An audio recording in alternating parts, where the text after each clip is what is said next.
Hello, welcome back to The Art of Cycling. I'm Greg Leach, and cycling art is kind of what I do right now, anyway, at least for the month of July. It's pretty much the only art I get to make, or want to make, for that matter. So we're into stage 3 of the Tour de France Femmes, the women's Tour de France. Not quite the same number of stages. In fact, markedly not the same number, but just the same. They now finally have a tour of their own. I need to look at somebody's number here real quick. So we're into the intermediate sprint of the stage where all the climbs have been taken. The polka dot jersey has changed hands again.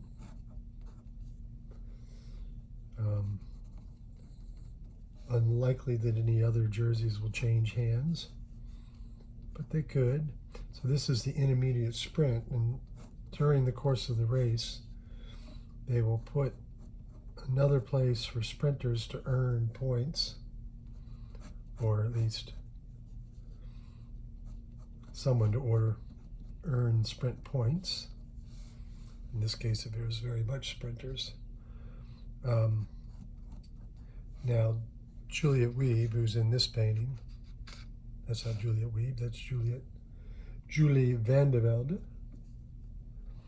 I've been amused and want to say something. So, Christian van der Velde, an American former pro cyclist who was on the back of the motorcycle during the men's race commenting, did a fabulous job, I might add. And I wonder if there's any relation. He is a 2-word, Van de Velde, for his spelling of his name, and hers is 3 words. It's Van, and then de, and then Velde. But that seems to be the Dutch spelling of the same name. Now that was the thing with Ellis Island, with as people came through, their names got Americanized. And my wife doesn't use her first name, but her name is Bridget. And we did see at Ellis Island that basically if you were Irish and a housekeeper, your name was Bridget, whether it was or not. It just got changed for you. It was this great picture of a whole bunch of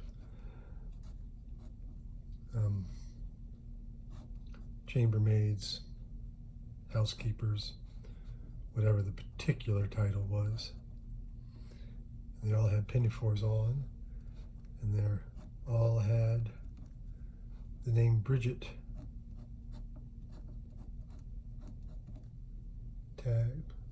stitched. That's the word I was looking for.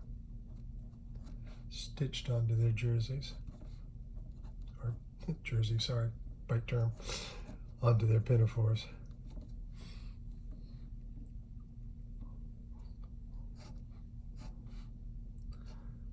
So it's interesting, the sprint point has this big wide line, but the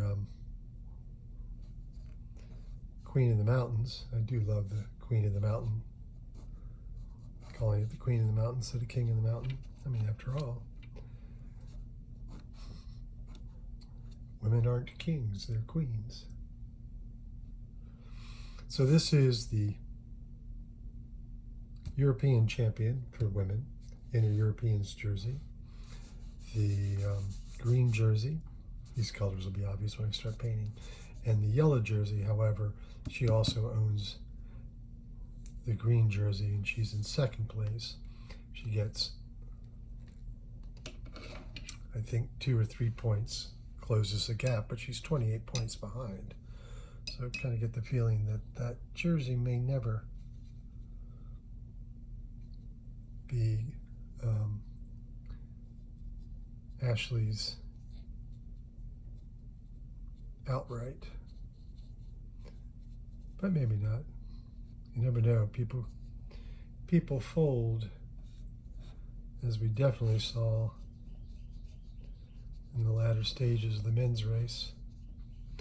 I forgot her number. She's 17. Now here's a little thing that happens. Now I'm going to put in Lottie Kopecki's number, but I need to put,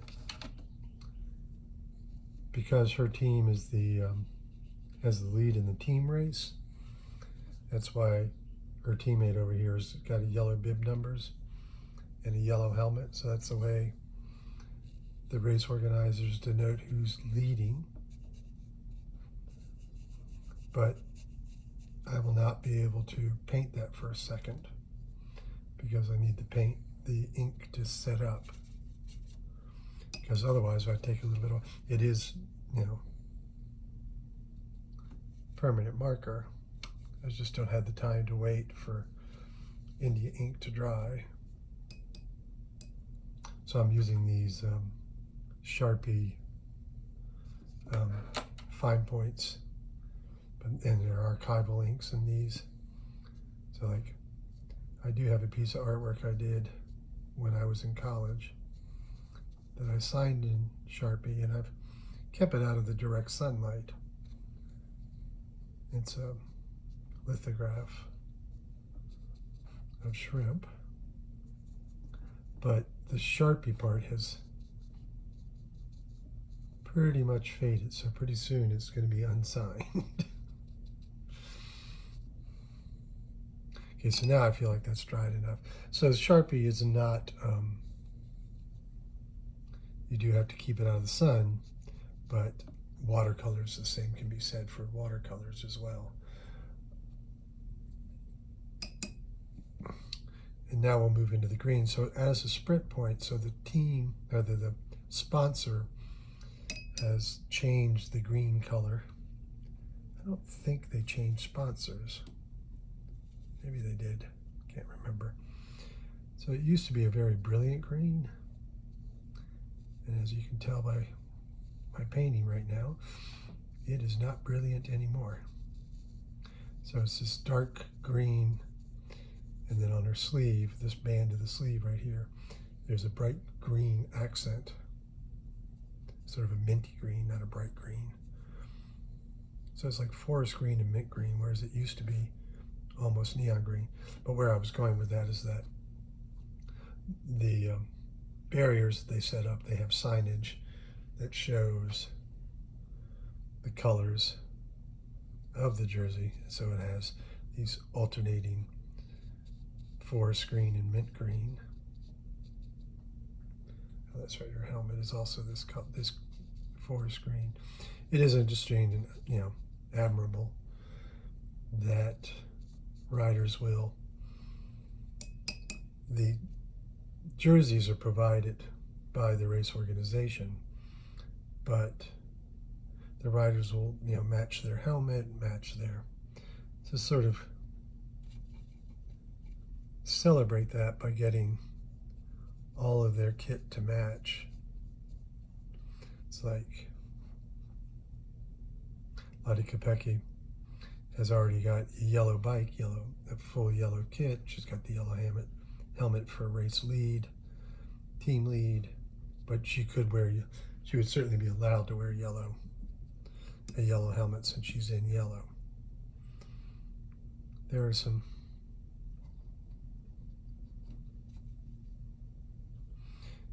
interesting rules about changing kit.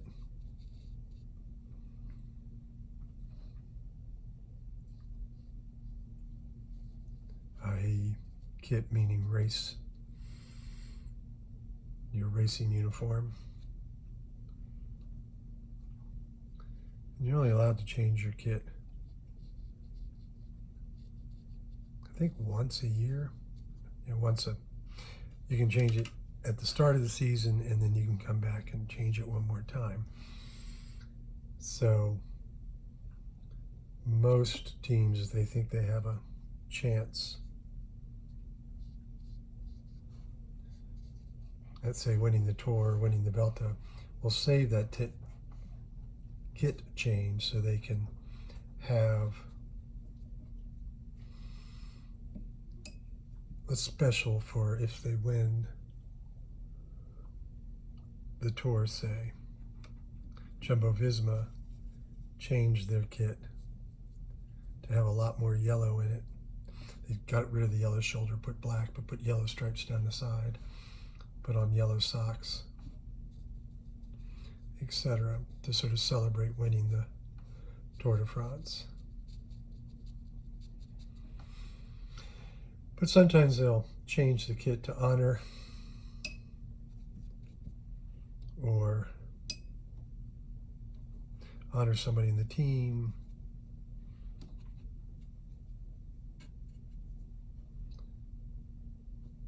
Actually, here. I was going to do one thing and I realized. So I was about to do black shorts. Yeah, I think those are black. Sometimes a little hard to tell. So I try to familiarize myself. Now, unfortunately, I don't get to paint the women quite as often as the men. Still not quite parity in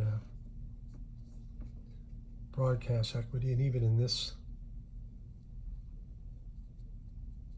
for the men's race, I mean, I'm thrilled, don't get me wrong, I'm thrilled they are letting me see the women's race, because for a period of time there, you didn't get to see the women's race at all. You know, the age old, well, nobody's interested, see, nobody's watching it. It's like, well, nobody can watch it, so how could we show you that we would watch it if we don't have the ability to?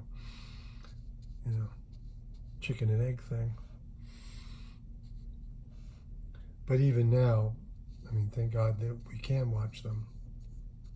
But for the men, we got to see every stage from beginning to end. I was excited because it looked like that was going to be the case for the women too. Stage 1 was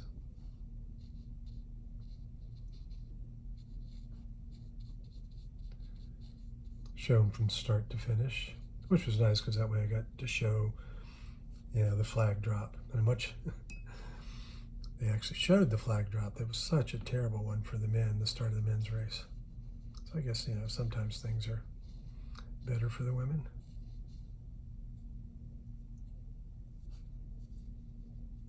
But that was the only stage. In fact, I got up the next day. I feel like I got 2 pieces of paper here. Yep. Let's see it in that seam line at the top.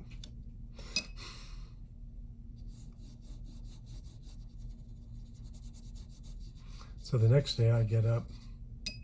I've been up really late because the first day of the women's race was the last day of the men's race. And it was my birthday. Not that I really got to celebrate because I had to paint 2 bike races that day.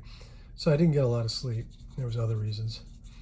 And so here I am up at the crack of dawn again, all set. And it's like, the broadcast won't start. The broadcast won't start. It says it's going to start at 6:30.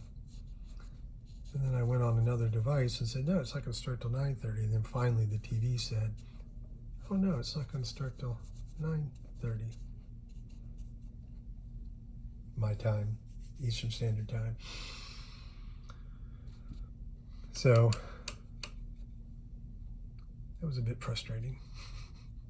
But so where I was going was this, so now they're not showing the women start to finish. But yeah, is what it is, right? At least they're showing 2.5 hours. They usually come in at about 80 kilometers to go. So that's this painting.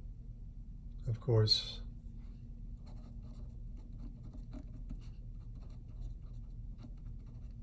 forgot to do this part. Hopefully that's dry enough.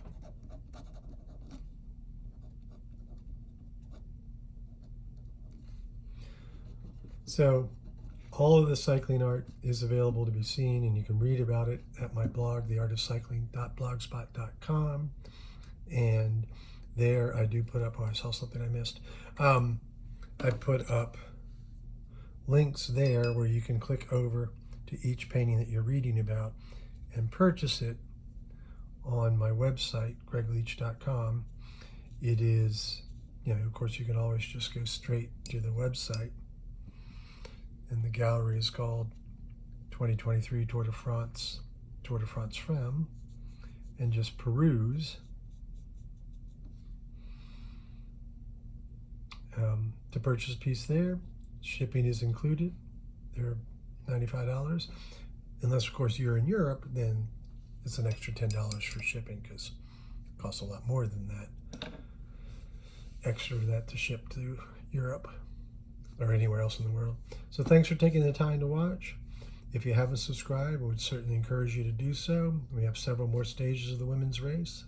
There'll be a painting every day.